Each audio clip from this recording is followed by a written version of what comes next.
Good morning, everybody. Welcome to the show. It is a beautiful, stunningly beautiful day here in Central Virginia, and we are a little bit in shock about what's going on in our country right now. And so I have Sam Faddis here with me today, Spy Talk with Mary Grace and Sam, who actually is actually a spy. And he he has a lot of experience in the Middle East. And those of you who have watched my show frequently in the past are very familiar with Sam. He has helped us muddle through a lot of very technical issues having to do with legalities in this country, with spycraft, with what is going on with Middle Eastern policy with this so-called White House. And this is a day that I think is going to be very important to understand what's going on in our nation with regard to the pro-Palestinian, pro-Hezbollah, pro-Hamas. Uh, I won't call them protesters. I think they're operatives who are working in our cities. So we're gonna go right into this topic. For those of you who aren't familiar with what's been happening over the last 24 hours on the start of Passover, I'm going to let Sam fill you in. And so as you're coming in, everybody, just remember that we need for you to comment, let us know you're here, share this. It looks like our reach on Facebook and everywhere else is abysmal at this moment. And so I hope the streams are working. It's up to you to help us. Just hit the thumbs up, hit the likes, share, tag people, do what you need to do, leave a comment, and then hopefully it's going to register that we're live. Sam Faddis, welcome to the show. Good to see you. Give us a briefing on what's been happening, especially up in New York, but also going back several weeks with these so-called protests that are being stood up around our country. Right. Well, right now, what we have are actions. You're right. Protest is not really the right word, because anything that sort of makes these things seem benign or spontaneous or is fundamentally wrong. Right. We have these actions that have been organized and are ongoing at a whole bunch of universities around the United States. I've lost track. I mean, I was up big chunks of the night last night watching live streams on various platforms from stuff going on. I mean, in New York City alone, NYU, Columbia, Yeah. Out in California, a whole host of places, Yale, MIT. I mean, I have no idea by this point, dozens and dozens of universities, varying sizes, but some of these actions are very, very large. These are all groups that describe themselves as pro-Palestinian. I mean, look, you hit the nail on the head when you introduced the term organizer. I mean, at Columbia, for instance, there are hundreds and hundreds and hundreds of students who have camped out and basically occupied the university. NYU, they were overnight. I think the police in New York cleaned out NYU. They've moved in Columbia multiple times. I think the students have come back in and reoccupied. In that crowd, I'm sure there's a bunch of just dumb kids who don't really understand what the heck they're talking about and are mouthing verbiage and think they're on the right side of history. But even those folks are being used and are pawns in an effort that is absolutely organized by very well-established organizations. These are the same guys who back a week ago were blocking access to Chicago O'Hare and SeaTac Airport out in Seattle and closed the Golden Gate Bridge and closed the Brooklyn Bridge, yada, yada, right? Mm-hmm. So this is an ongoing thing. It's not spontaneous and not sort of organic grassroots, just people got upset and decided to go do something. So one of the biggest groups is Students for Justice in Palestine, so-called, just as an example. And they have a affiliate, if you will, in New York, which is called Within Our Lifetime. Within Our Lifetime, by the way, is a reference to their demand that the state of Israel cease to exist within their lifetime. So they're championing the erasure of the Jewish people and the elimination of the state of Israel. Okay, SJP, Students for Justice for Palestine, has been around for a long time, and it's the outgrowth of other organizations. And these are with direct ties, not just ideological ties like they think the same, direct ties to a whole host of Islamic terrorist organizations. PFLPGC, which is the Palestine Front, the Popular Front for the Liberation of Palestine, excuse me, Hamas, on down the list. So while you got a certain number of dumb kids that are in the middle of this, what the broader movement is effectively, this is a front organization, a front movement for terrorist organizations. So these guys are out politically advocating for and pushing the cause of groups like Hamas. That ultimately, when we take away the pro-Palestine fig leaf, is what this is. These guys are advocating on behalf of Hamas. Okay, let's just be brutally honest about this. And I say this not just from the perspective of somebody who's paying attention recently, but somebody who spent a big chunk of his life working against these guys. Hamas is an organization that practices and preaches mass murder and mass rape.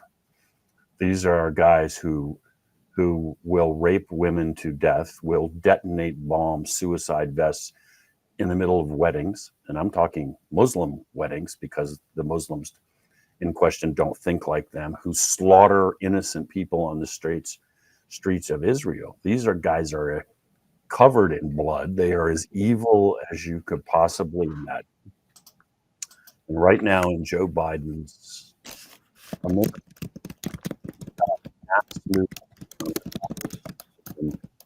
Oh, we're losing audio on you. We're losing audio on you, Sam. Hold on a second. Okay, say that again.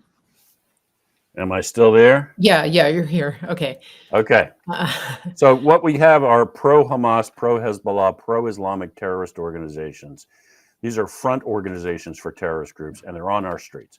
So last night they were marching in strength through downtown Manhattan, through the streets of the heart of the biggest city in the United States of America, marching on behalf of individuals who slaughtered what?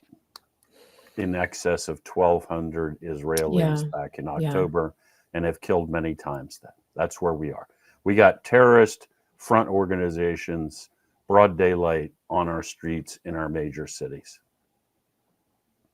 And meanwhile, we have the FBI focusing on what they are calling domestic terrorists. So let's define, let's take a minute to camp out on what the FBI is now defining as a domestic terrorist in America. Yeah, so all kidding aside, I mean, at some point when you and I are having these conversations, the whole situation becomes so surreal, so ludicrous on some level, that I start laughing, not because there's anything funny, but because it's like, good Lord, I hear myself saying this. Is it possible that this is actually true? And of course, it is true. I mean, so you have mass movements, obviously extremely well organized and very large, advocating on behalf of and directly connected to Hamas, Hezbollah, etc., on our streets. Meanwhile, what's the FBI doing? The FBI is really upset about people who pray silently outside abortion clinics. Yeah. And really upset with Moms for Liberty because they have the audacity to say, we don't really think pornographic material should be in the elementary school library. They're really upset with the political opponents of the radical regime in Washington, D.C. So what's the definition of a domestic violent extremist? Really, at this point, it's anybody who pushes what they define in DC as misinformation or disinformation. So you don't, and this is not me pushing the envelope or trying to, and if you actually read their definitions, you don't have to commit a violent action. You don't have to blow anything up. If you are pushing what they call misinformation or disinformation, then you are by their definition encouraging violence, and therefore you're as bad as somebody who's detonating a suicide device. So misinformation and disinformation, obviously everybody's watching this Yeah. understands. Misinformation and disinformation is whatever the revolutionaries in Washington, D.C. disagree with. So, for instance, as an example, expressly, if you are raising questions about the integrity of our electoral process, which, by the way, overwhelmingly across the board, Democrats and Republicans, nobody trusts the electoral process anymore. All polling shows. But if you're raising those questions, by definition, you're spreading disinformation and misinformation. You're a threat to the republic. And yeah, the FBI's got lots of time for you, but they Yeah. don't have Yeah. time for groups that are paralyzing the heart of our largest cities and advocating on behalf of Hamas.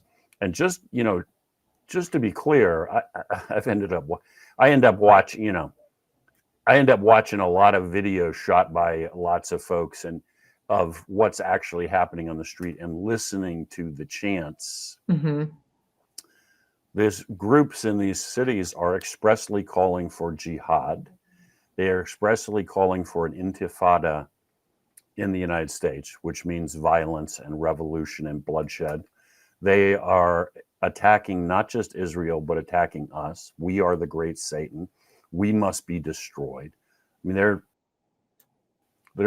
ambiguous, and they're not holding hands and singing kumbaya and say, why can't we all get along? These guys are expressly in support of terrorist organizations. And back to your point again, when you watch the videos of these places, which I don't recommend, find something better to do with your life, if you're watching, because it'll eat your soul. But the thing is, there are always very well organized, very well trained individuals.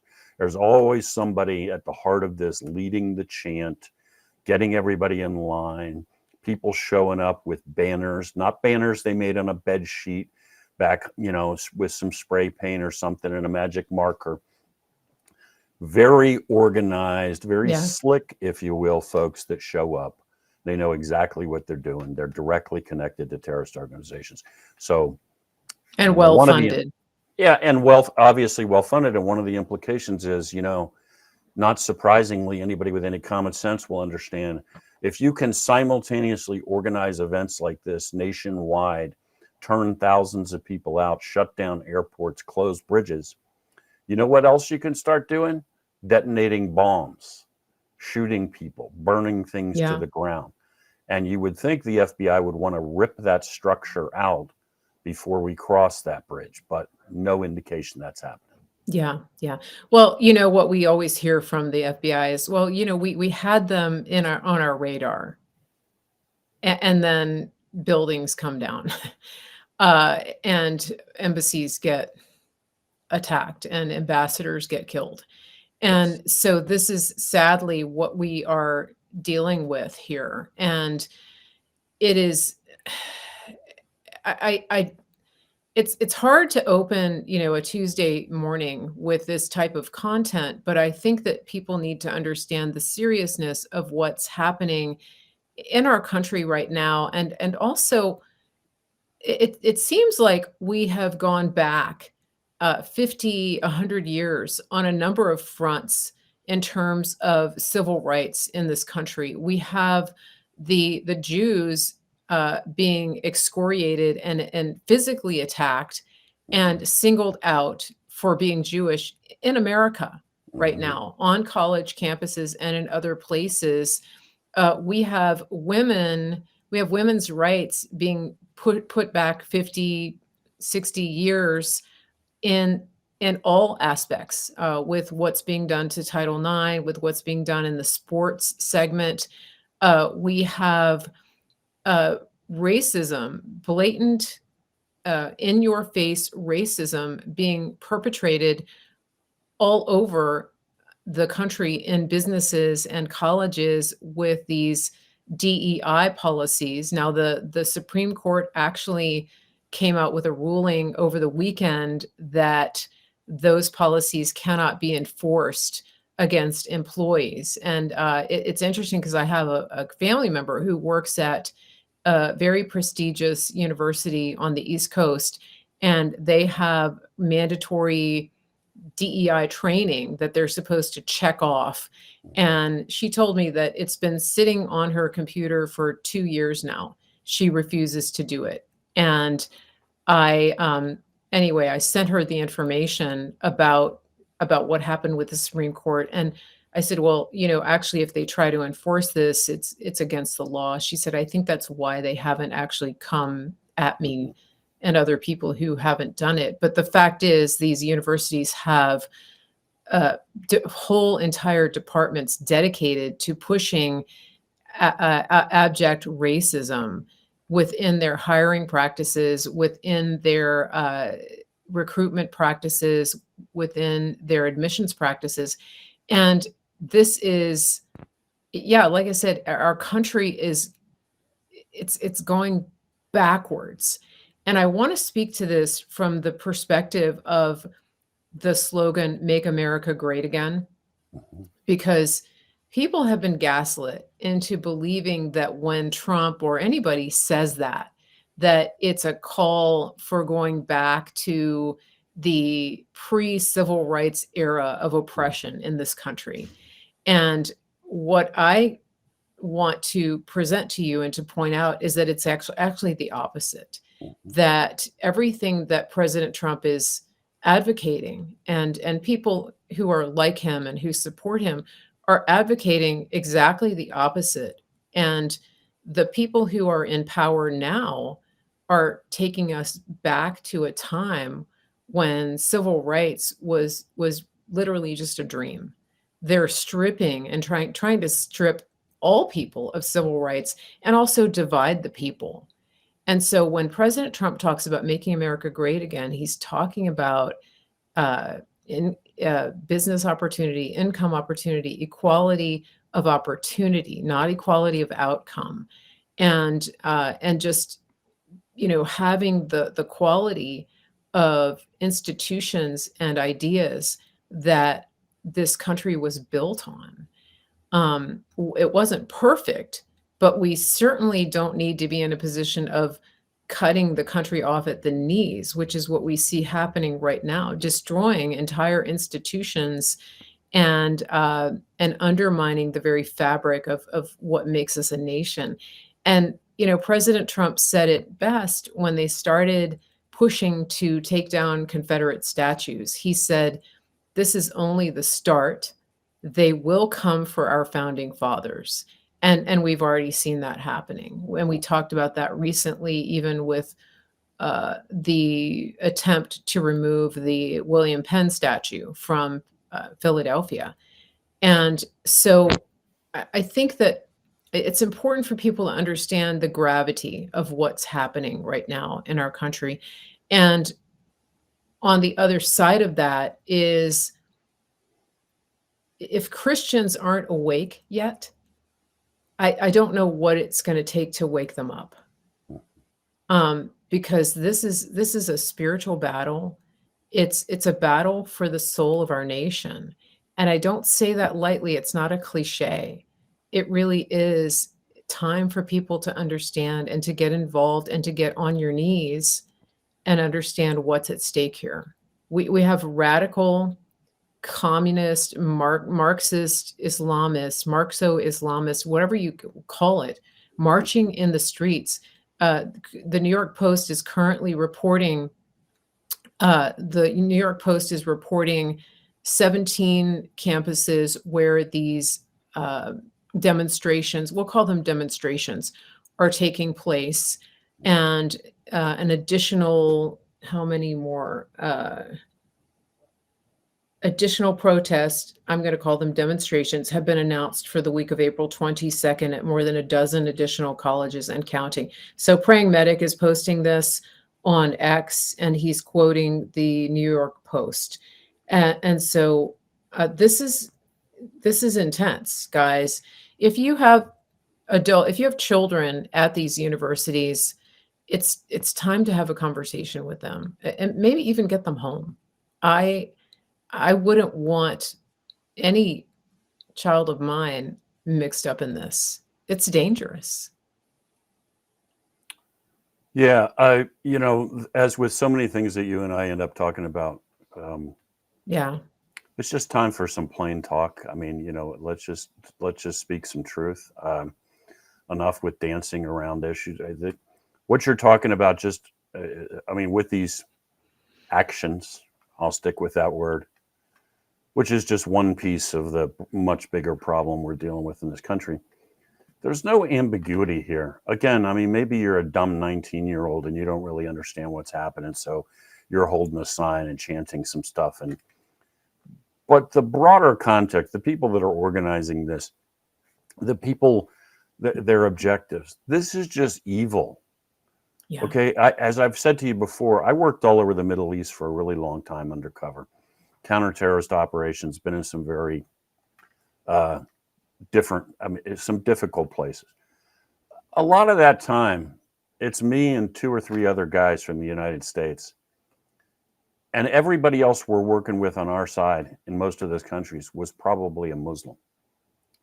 And most of the guys that were dying on our side fighting this sickness, this jihadism, this Mhm. Islamic radicalism, were guys who were trying to save their religion from pure evil, from sickness, from suicide bombing, from the use of rape as a weapon of war, from guys that they regard as barbarians trying to drag the world back into like the 6th century or something. Okay, if you're standing around on Columbia campus and you're in solidarity with Hamas, what you're saying is stop with the freedom fighter crap. That's not who these guys are. These are guys Yeah. who murder people on buses, stab children, blow up churches. These are guys who rape women to death. These are guys who do the most horrifying things you can imagine, and actually things that no normal person could imagine. And I've spent a lot of time, unfortunately, around these guys and hopefully getting rid of a number of these guys in one way or the other. That's what you're talking about. And it's right now in the heart of our biggest cities. You have people marching on behalf of Hamas that just killed, just most recently, and this is hardly their first outing, killed in excess of 1,200 Israeli citizens, walked into a music festival with AK-47s and gunned down young girls and boys dancing and listening to music. By the way, that music festival, the theme was peace and understanding. And these psychopaths, Yeah. these animals, are machine gunning these people to death. Oh, by the way, then dragging the dead bodies back into Gaza, where they drive up and down the street in pickup trucks, showing off the bodies Yeah. like they just killed a deer. And everybody in the streets is cheering for them. That's okay. That's what when you're out there on Columbia campus now, you're closing the Golden Gate Bridge or you're closing the Brooklyn Bridge. That's what you're saying. So back to your point about evil going back in history. Good God, you can kill them, slaughter them, display their bodies. Why? Because they're Jews and they deserve to die. Yeah. And you can talk about women's rights. Raping, mutilating, abusing, torturing women is okay because why? Because they're not covered, because they're not abiding by your religious principles. This is the pit of hell, man. I mean, Mhm. that's what these people stand for. And again, if you have been, as I have been, and a number of other people have been, face to face with these folks for a long time, you don't have any illusions. They're Yeah. not freedom fighters. This is as evil as it gets. And the FBI doesn't have time to do anything about it. The guy who claims he's our president has apparently no interest in any of Mhm. this. I mean, L we're allowing this to happen. Yes, and I think that it really is critical for people to understand that it's not a grassroots movement. This is not an organic, No. type of protest that's springing No. up on college campuses. It is eerily similar to what we saw in the summer of 2020. They Yes. used the death of George Floyd to spawn Yes. these demonstrations all over the country, to the point where you had Antifa attacking federal buildings, federal courthouses, attempting to scale the White House fence. As far as I know, I don't think any of those people are in jail or serving No. time. There may be one or two who have been rolled up and prosecuted, but it's concerning. Another word for what's going on is a color revolution, Mhm. and maybe you could speak to that, because that's something that the CIA has actually done in other countries. And it's something that General Flynn has talked about on the show, but we really do have to be aware that this is not organic. This is not in any way, shape, or form just a loose contingent of disgruntled college students who think that their voices need to be heard. Yes, there are innocents among them who are being used to push this agenda, but the people organizing this, it reminds me also of the Women's March. One thing that people don't understand about the Women's March to this day is that one of the main sponsors of the Women's March was CAIR, CAIR, the Council on American Islamic Relations, who happen to be against abortion. And so it begs the question, how is an Islamic organization partnering with an organization and a movement that is very much in favor of murdering children and aborting children? I understand why they did it, but it's people need to learn how to follow the thread to who is actually pulling the strings in these types of movements. And so, can you talk a little bit about color revolution for our listeners so that they can understand what's behind this? This is another phase of the color revolution that began in the summer of 2020. I would say actually it began in 2016 and during the inauguration of President Trump, but it's becoming more obvious to people now. Well, I suppose, I mean, the term color revolution, comes from the specific reference to color is the fact that there's usually some color that's becomes the symbol of the revolution. That's where that term comes from. But more Okay. generally, what you're talking about is you're talking about something that is thematic or built around a cause, and it has the express purpose of overturning the existing social, political, economic order. That, I think, is the heart of what people need to understand here. It's not just that these protests, demonstrations, actions, whatever we want to call them, are coordinated and sponsored and financed, which is all true, but they're not happening in a vacuum, and they are not discrete or separate from everything that's happening around them. One of the things that really troubles me all day, every day, is the extent to which these revolutionaries, and they are revolutionaries, have already seized control of much of the United States government. You were talking before about DEI, okay? Diversity, equity, and inclusion, and this whole woke agenda and all this stuff, Mhm. okay? Well, I think a lot of people, when they're conservatives, they hear this and they're just kind of like, okay, that's absurd, that's ridiculous, who cares? Okay, you don't understand. These guys are in control of the apparatus. Not just they're embedded in it, they are in control. So every agency in the federal government now has a DEI coordinator or whatever title they give them, basically a commissar. That person doesn't just pump out silly little memos and people just ignore them and, yeah, whatever he's talking to me about, I got to identify my pronouns, who cares, I'm getting back to my job. You can't just get back to your job, because these things are no longer optional, is what that means. You are required to adhere to the dogma. You are required to use the language, and you are required to behave in accordance with their principles. If you do not, you will be fired. If you do not, you will not be promoted. You will not be moved into leadership. This applies to CIA as an example. There is such a commissar in CIA who prescribes all of these things. So if you don't toe the line, if you don't spout the revolutionary rhetoric, if you don't behave the way they tell you to behave, you will not be promoted. You will not be assigned a leadership position. You will be removed from a managerial position.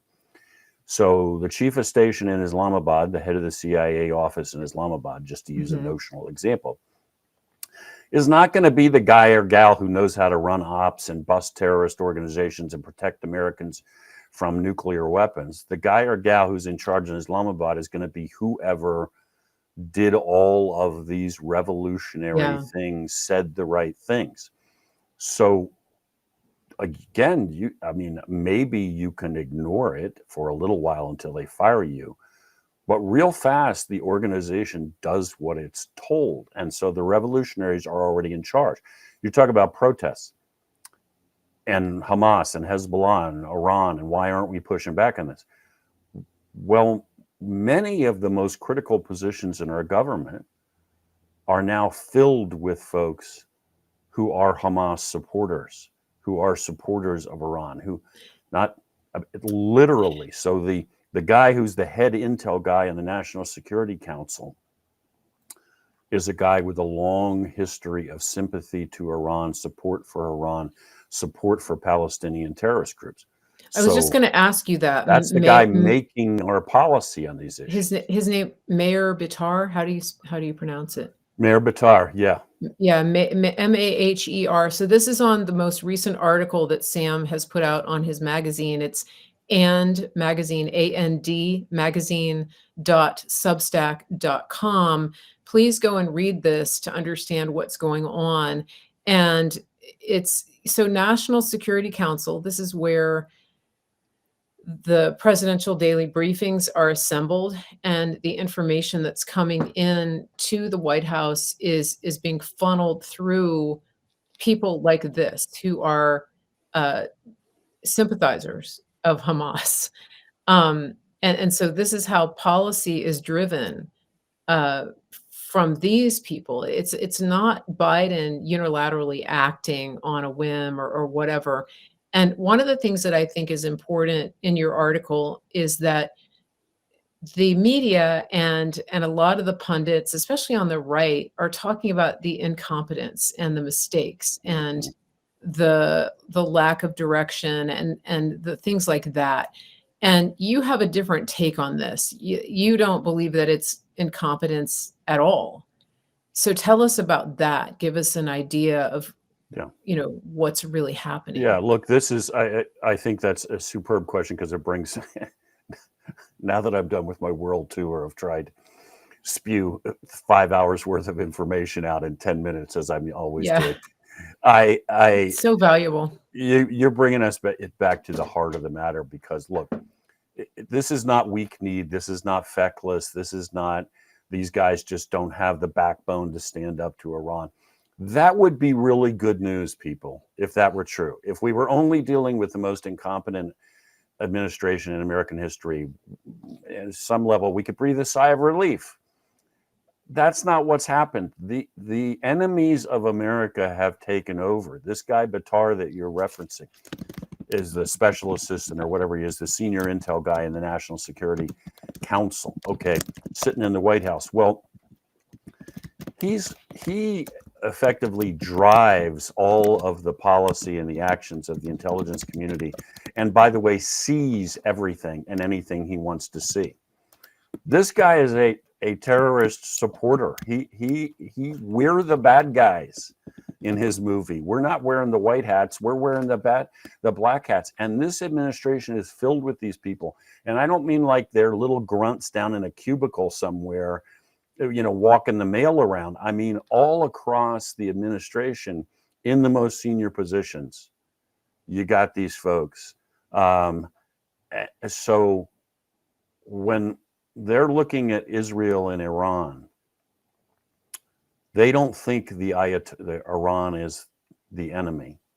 And obviously, I'm not talking about the Iranian people, but I'm talking about the Ayatollahs and that psycho regime. No, they think basically that we're the problem. Our own government thinks that we and the Israelis are the problem. Right now, this administration is getting ready to impose sanctions on the Israeli Defense Forces. Let me say that again. We're not enforcing the sanctions on the Iranians, so we're letting them sell oil. And they've made, I think in the last 12 months, something like $30 billion from selling oil in violation of sanctions we're supposed to be enforcing. But we're getting ready to sanction the Israeli Defense Forces for basically being too mean to Hamas. I also can tell you from talking to people inside the administration, we are now slow rolling every request the Israelis send. So obviously our military provides tremendous support to the Israelis. So they're hitting us up all day, every day. We need spare parts, we need ammunition, we need this, we need that. Used to be that those requests were fulfilled expeditiously. This is a critical ally. Now, at a minimum, we're kind of shoving them to the bottom of the pile of paperwork. Yeah, we'll get to that eventually. All across the government sending this signal. We're not really with you there. What did we say after the Iranians fired 300 missiles at Israel? We said, the first thing we said was, we don't want the Israelis to retaliate. We won't help them if they do. We don't support them defending themselves. Right. My God, are you kidding me? Yeah. And there seems to be a lot of contention right now over our support for Israel. And this is something that has come up from time to time, but it seems more pronounced now. And one of the things that, I mean, it's complicated. The history of the Middle East, the history of Israel, Jerusalem, Palestine, all of it going back way before the Balfour Declaration. But it is safe to say that Israel has a deep state, and that there are things that are being done through that government, just like in this country, that are being done for very dark and nefarious purposes. But the fact remains that that is the only democratically run nation in that piece of sand in the middle of that part of the world. And so I think that when it comes to making a declaration as a nation that you are going to walk away from and abandon that government and that ally, that cannot be overlooked, regardless of how each person feels individually about, people, less than honorable people or entities that are embedded within the structure of the government. To me, it's kind of like a parallel of what's happening with the United States, that there's a lot of bad people in the United States, but to say that the United States should no longer exist because of that, because of the deep state, that America should just go down in flames and be left to its own devices, I don't think people understand the gravity of a statement or a sentiment like that. It's not that simple. It's not that cut and dry, I don't think. And again, it is complicated, but I tend not to jump in with this argument that Israel is also the bad guy here. It's, Yeah. I mean, I'm processing a little bit too. I don't have a definitive answer on this, but it's bigger and more complex than most people will ever really grasp. But the fact is, there is a battle of evil versus good. We do know that. And that's right out of the Bible. Our struggle is not against flesh and blood, but against powers and principalities. And so that's what we're seeing right now, that a lot of these cataclysmic events are playing out over this nation, over Israel, over the Middle East. I am not of the opinion that we're in the end times. But I am of the opinion that there are many things that could happen to the detriment of this country and Israel, and that the prayers of the people have the ability to sway the outcome.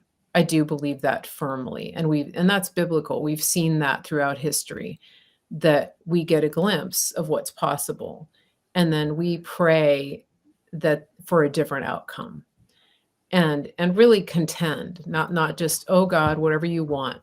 The prayers of the saints, the prayers of the patriarchs have swayed God and have swayed the outcome of entire battles and the course of history. Well, look, So I'm an America First guy, right?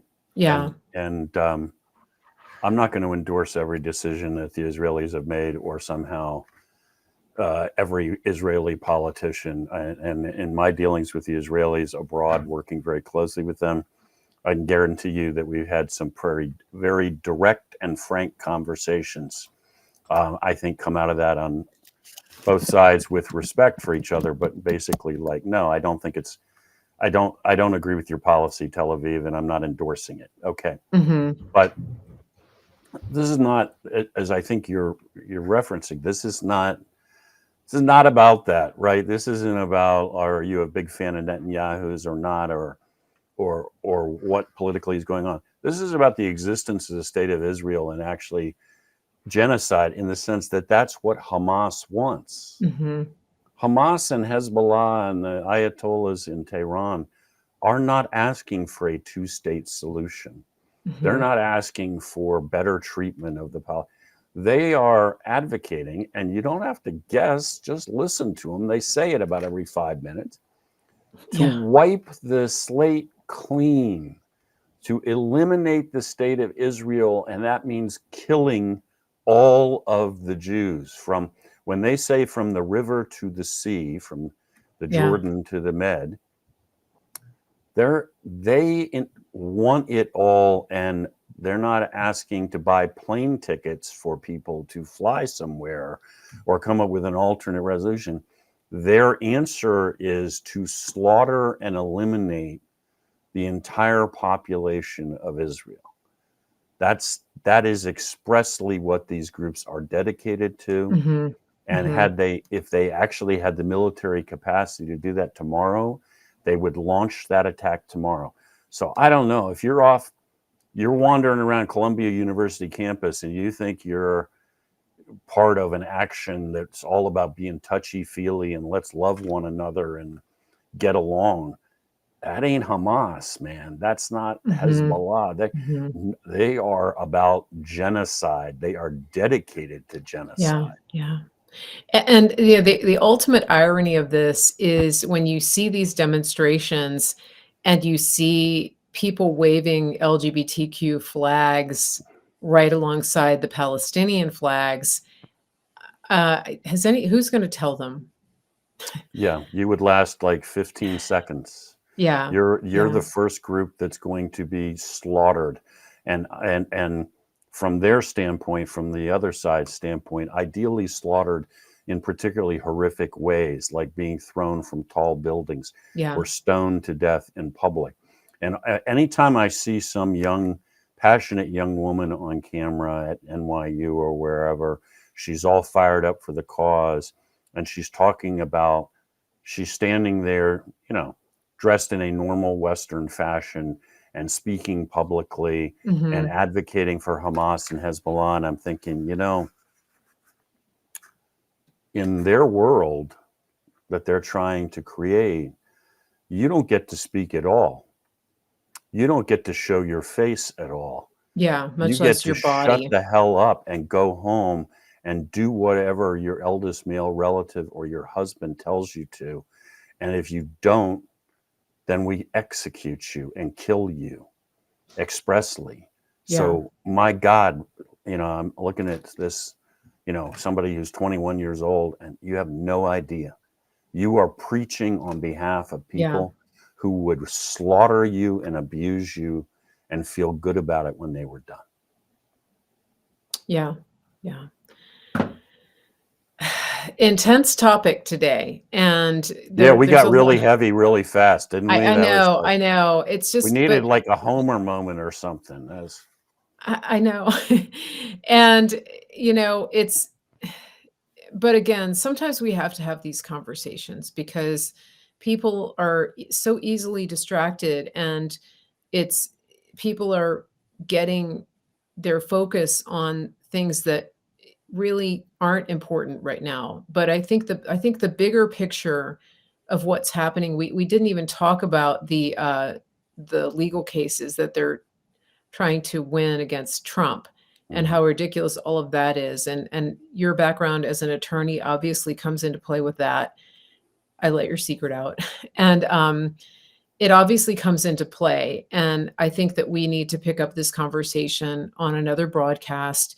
But one thing that I would really urge our listeners to do is to pray. And also, I really want to stress this: if you have family members in those areas, children especially who are in school, just have a serious conversation with them. This is literally not the hill to die on. And the people who are organizing these demonstrations do not care about your child, your niece, your nephew, your adult child. They don't care. They are not coming to help them. They're not coming to save them when things turn violent, and they already have turned violent. And they're not coming to bail them out if they end up in jail or in the hospital. That's not happening. They're being used as pawns in a much, much bigger game that has a very sinister end. And it's like the Red Guard. Um, Mao had no allegiance to the people that same age who overturned an entire nation out of loyalty to him. None. He sent them to work camps. He had a lot of them executed. So please just be aware of that and know your history and know how to discern the times and understand what is going on. And pray for the safety of everybody in harm's way in these places. Cities like New York, it's so difficult because of their bail laws right now, because of their policies. I mean, I jokingly said last night that the people who were being arrested, they did arrest some people. I said they'll be out before midnight with no bail, and they won't be prosecuted because they're not waving American flags. And that's the sad truth of what's happening right now in our nation. So please be aware of this. It's a really unstable, insecure situation for your college age child. And I would just say at any institution, because you don't know where these demonstrations are going to pop up. And it's so easy to get swept up in what's happening because of the emotion. And that's why they do it at that level, is because it's very easy to prey on emotion. Like you're saying, a impressionable 19-year-old girl who has compassion, if they're showing photos and videos of Right. poor Palestinians who are being so supposedly brutalized by Mhm. the IDF, then of course they're going to have compassion, and Right. that's how they get pulled into this type of fight. It's like kids that convert to veganism. Like one picture of a little chick that died, and that's it. They're over. And so they they play That would never on work on me, by the way. they That's play on the emotion. That's what I'm trying to say. mm, So we really do. We need to be in prayer and understand that God is bigger than all of this, but He needs your participation and your understanding and your willingness to stand against it, and not to avoid speaking up just because you're afraid of what people are going to think. It's important that people understand. Sam, how can people find your content and you? well, the easiest way to find me is to go to AND Magazine, and it'll take you everywhere else. So andmagazine.substack.com. I'm on Twitter, I think, still Yeah. as Real Sam Faddis, and on Getter and Truth Social, but AND Magazine will take you there. Just go to andmagazine.substack.com. Yes. And those of you who are uh, supporters of War Room of Bannon, you see you see Sam on there. You see and hear his voice on Frank Gaffney's show. Sam is very gracious to honor us with his time because he's actually working in a very big sphere. And so we're honored to have you here to give us your I opinion got and your expertise. I got one more shameless plug to put in if you give me two. Please, yeah, yeah. It's not for me. This is for my daughter, Oh, yeah. who is now writing for Breitbart. Okay, Her married name is Weibel, okay. Weibel, Elizabeth Nice, Weibel, and she was up all night too, banging out articles following all of these actions we've just been talking about. nice, So nice. she's fired Congratulations. up and she's doing a great job with them. Excellent. Elizabeth Weeble. You must be really proud. The family is carrying on the legacy. So this is fantastic. I mean, you guys are retired. I just want to point this out that Sam Allegedly, and Mrs. Sam are yeah, retired. yeah. And She's in the other room right now, posting articles and doing research.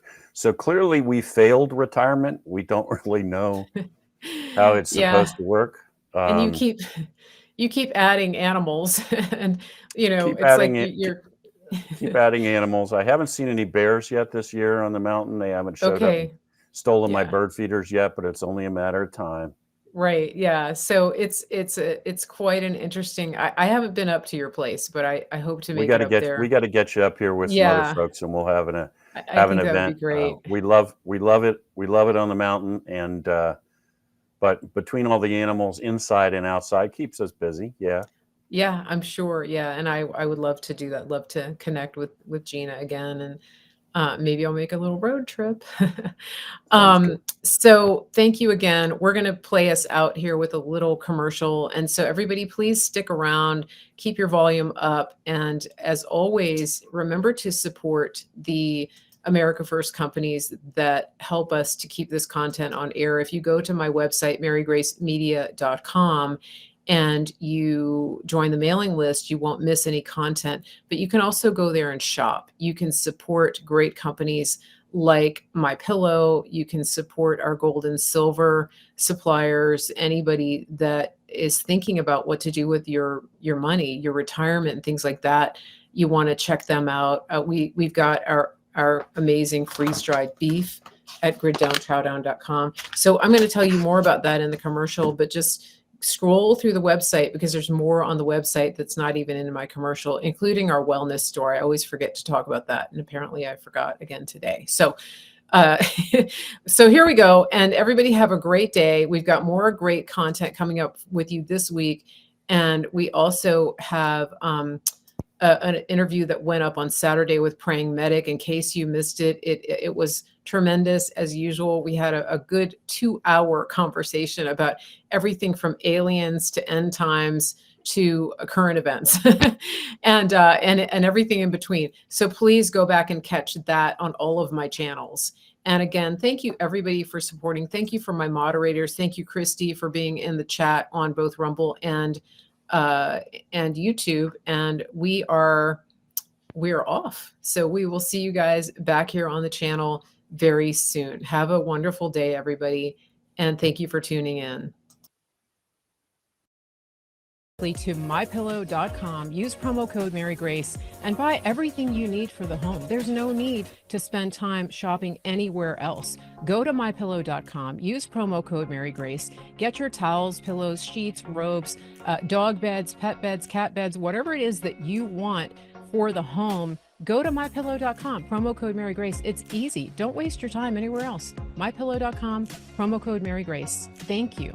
Listen, your health is your best investment. We have a country to save, and we need people who are in the best shape of their lives, physically, mentally, spiritually. Why not connect with a team who cares about you on every single level from the inside out? Official Synapse is that team. Officialsynapse.com. It's official, synapse.com. Tell them Mary Grace sent you, and they will treat you like family. If you're like most people, you really probably haven't thought about transferring your paper dollars into physical gold and silver. But I want to tell you a story. My friend Andrew Sorcini over at Beverly Hills Precious Metals, he recently went overseas and he wanted to buy a watch. He likes fine watches. He took 3 currencies with him. He took gold, he took Bitcoin, and he took American dollars. Now, there used to be a time when the American dollar was king. I remember that when I used to travel overseas. Everybody wanted dollars. The people that he was dealing with would not take his dollars because the dollar is so devalued around the world. They wanted the gold. So this is what I recommend to you. I want you to think about this. If you have cash in the bank, if you have an investment account that you have worked hard for years to accumulate, consider the value of converting that money into physical gold and silver. You're not buying something that's losing value. You're changing those worthless dollars into a tangible physical asset that will go up in value, which it has done historically. Here's what you're going to do. You're going to go to bh-pm.com. The first thing you're going to do is schedule that free consultation. Second thing, just think rationally about this, pray about it, go to the Lord, see what the best decision for you and your family is. I can't tell you that. I don't want to pressure you into that. What I do know is don't be scared, be prepared. And so the third thing you want to do is make a decision for you and your family. Make a decision, take action. bh-pm.com. Let them know Mary Grace sent you. When it comes to food, we really want to be aware of what is in the food that we're consuming. And that includes different types of technologies, jibber jabbers, technology that can alter your genetic makeup. And this is why we want to focus on American grown beef that isn't injected with things that you wouldn't put into your own body. We really don't know what tomorrow's going to bring. We saw 4 years ago what happened when the whole country shut down and people couldn't even go to the grocery store. We saw what happened when meat and other foods were rationed, and that could happen any day. We want you to be prepared. We want you to take action. And one of the best ways to do that is to secure food for yourself and your family. What better way than to go to griddownchowdown.com, use promo code Mary Grace, get a sustainable, reliable, shelf-stable source of high-quality American beef. All you do is go to griddownchowdown.com, tell them Mary Grace sent you, put your order in the basket and check out, and you're good to go. The other thing you can do is you can get a subscription. If you do a subscription, you're going to get this freeze-dried beef delivered to your door every month. And you're going to save a little bit while you do that. You're going to stockpile it, or you can just cook with it. Some people are just using it for their regular cooking. It's really up to you, but it's super convenient because it's freeze-dried and it's shelf-stable for 12, 15 years or more.